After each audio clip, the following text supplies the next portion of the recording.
Channel princess Sangeeta আচ্ছা good morning সবাইকে। আজকের ওয়েদারটা খুব ভালো, মেঘলা মেঘলা। সো গাইজ, এখানে দেখো আমি ডাল বাটছিলাম আর একটা ফ্রেন্ড এসে আমাকে পড়া জিজ্ঞাসা করছিল যে কি পড়া আছে, একটু বলতে পারবি স্যারে কি দিয়েছে। অ্যাকচুয়ালি ও পড়তে যায়নি, তার জন্য আমাকে পড়াটা জিজ্ঞাসা করতে এসছে। এবার ওই মুহূর্তে আমি ডাল বাটছিলাম, তো কি করে আমি গিয়ে ওকে এখন বইটা দেবো। তো তার জন্য বললাম যে তুই একটুখানি দাঁড়া, আমি ডালটা আর একটু আছে বেটে নিয়ে তোকে পড়াটা দেখিয়ে দিচ্ছি। তো এই যে সেই বন্ধু, তো বললো ঠিক আছে আমি বাড়ি থেকে আসছি, যে তুই কাজটা করে নে। তো বাড়ি চলে যাচ্ছে, তাও দেখো ক্যামেরার দিকে তাকাচ্ছে, ওই যে দেখো, ওই দেখো আবার তাকাচ্ছে। তো আমার বিষয়টা থেকে খুব হাসি পাচ্ছিলো। আর এখানে দেখো আমি ডাল বাটছিলাম, মা আমাকে তো বাটতে দেবেই না, আমি জোর করে বেটতেছিলাম। পরেক্ষণ আবার হাত জ্বলছিল আমার। এখানে দেখো মা একটা বড় সিলভার কাপ মাছ নিয়েছে, তো সেই মাছটাই মা কাটছে। অনেকদিন পর মাছ নিয়েছে, আর মা কিন্তু মাছ খেতে খুব একটা পছন্দ করে না, মানে করে বাট এই সিলভার কাপ মাছটা পছন্দ করে না। আর মাছটার সাইজটা দেখেছো কত বড়, অনেক বড় মাছ। তো মা মাছটা কেটে নিচ্ছে, তোমরা দেখতে থাকো, সঙ্গে থাকো, আশা করি আজকে ভিডিওটা ভালো লাগবে। আচ্ছা বন্ধুরা, সকাল থেকে জানোই দিনটা বেশ মেঘলা মেঘলা, কখন যে বৃষ্টি নেমে আসবে তার ঠিক নেই। তো বৃষ্টি নেমে আসবে না, নেমে মনে হয় যাবে এক্ষুনি। ওয়েদারটা দেখে যা মনে হচ্ছে আমার, বৃষ্টি খুব তাড়াতাড়ি নামবে।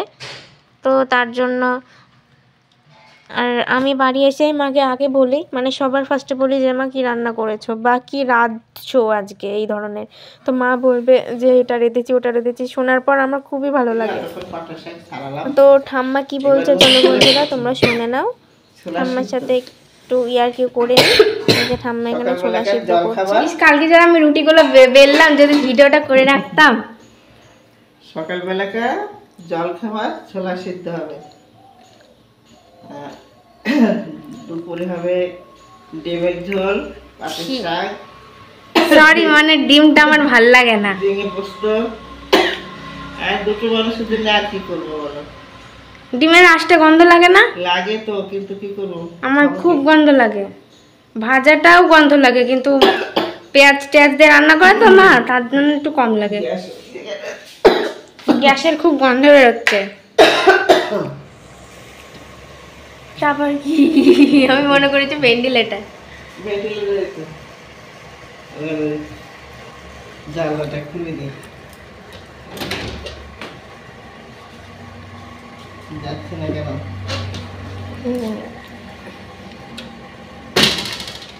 আর কিছু করবা না?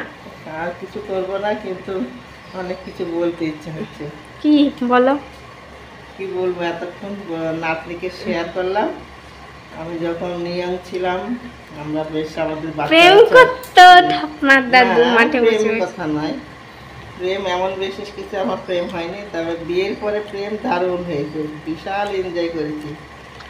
ছেলেরা যখন ছোট, তখন আমার মতো বউ, তাদের স্বামীরা যারা ছিল, আমরা এমন একটা জায়গায় থাকতাম, আমাদের বাড়ির সামনে অনেক বড় খোলা মাঠ। এবার জ্যোৎস্না রাত হলে আমরা মাঠে সব বউ স্বামীরা গিয়ে বসে গল্প করতাম, কেউ লুডু খেলতাম। এরকম করতে করতে কেউ ছোটোবেলাকার স্কুলে গিয়ে যেমন গোলার ছুট খেলতাম, হাডুডু খেলতাম, কবাডি খেলতাম, এরকম খেলা করেছি। আবার যখন ঘাটে যেতাম সবাই একসঙ্গে রান্নাবান্না করে ছেলেপেলেকে স্কুলে পাঠিয়ে দিয়ে, তখন নদীতে গিয়ে সবাই এরকম সাঁতার করতাম, নলডুবি খেলা করতাম। আমাকে তো তুমি নদীতে যেতেই দাও না। নদীর এপার ওপার করতাম। সে কি সুন্দর সময় ছিল, কত ভালো ছিলাম। আর এখন সেই মানুষটা আমাকে একজনকে ধরে তুলতে হচ্ছে, ধরে বসাতে হচ্ছে, উঠতে পারছে না। সেই গল্পই নাতনিকে বলছি, এই কাজটা একটু করে যেত, আমি উঠতে পারছি না। তা বলছে তুমি তো ভালোই আছো। আমি বলছি ভালো নেই, আমি যা করেছি তোরা তা কিছুই দেখতে পাচ্ছি। এই কথাগুলোই স্মৃতি কথা। বাই গাইস, মা দেখো আজকে কত রকম পদ রান্না করছে দেখো। আর আমি কিন্তু কুমড়ো ফুলের বড়াটা এনেছিলাম পাশের বাড়ির কাকির কাছ থেকে। কাকিকে বলেছিলাম যে কাকি এত সুন্দর কুমড়ো ফুল কোথায় পেলে, কাকি আমাকে দিয়ে দিল, বললো তুই নিয়ে যা বড়া খাবি। তো আমি বললাম বৃষ্টি আসবে না আসবে না করতে করতে তো বৃষ্টি ঝমঝমিয়ে চলে এলো, মানে ঝিমঝিম করে পড়ছে, ভালো লাগছে, বেশ ঠান্ডা ওয়েদার, গরমটা নেই। তো ঠাম্মার ঘরে শুয়ে শুয়ে তোমাদের জন্য ভিডিও এডিট করছি, আর এই বৃষ্টির ফিলিংসটা নিচ্ছি, অনুভব করছি, খুব ভালো লাগছে। মানে বৃষ্টিটা ঝমঝম করে, মানে একদম যে স্পিডে বৃষ্টিটা হয়, তো সেই বৃষ্টিটা আমার একটু বেশি ভালো লাগে, কারণ একবারে শাওয়ারের মতো ঝরঝর করে পড়ে, তো সেই বৃষ্টিতে ভিজতে খুব ভালো লাগে। আর এই রকম বৃষ্টির দিনে যদি স্কুলটা আজকে খোলা থাকতো না, তাহলে আমরা বাড়িতে মানে এতক্ষণ মাঠে নেমে সব ভিজে জামা কাপড় নোংরা করে ইউনিফর্ম নোংরা করে বাড়ি চলে আসতাম, ম্যামদের কাছে মার খেতাম। বাট বাড়িতে আছি বলে, শরীর অসুস্থ বলে মা তো আমাকে বেরোতেই দেবে না, আর ভেজা তো দূরে থাক, বৃষ্টির জল হাতে নিতেও দেবে না। সো বন্ধুরা, এখানে আজকে ভিডিওটা শেষ করছি কি সুন্দর বৃষ্টি মাখা দিনে। তো যদি ভিডিওটা ভালো লাগে অবশ্যই একটি লাইক, কমেন্ট এবং সাবস্ক্রাইব করে সঙ্গে থেকো। দেখা হচ্ছে পরের ভিডিওতে। ভালো থেকো সবাই, সুস্থ থেকো, বাই।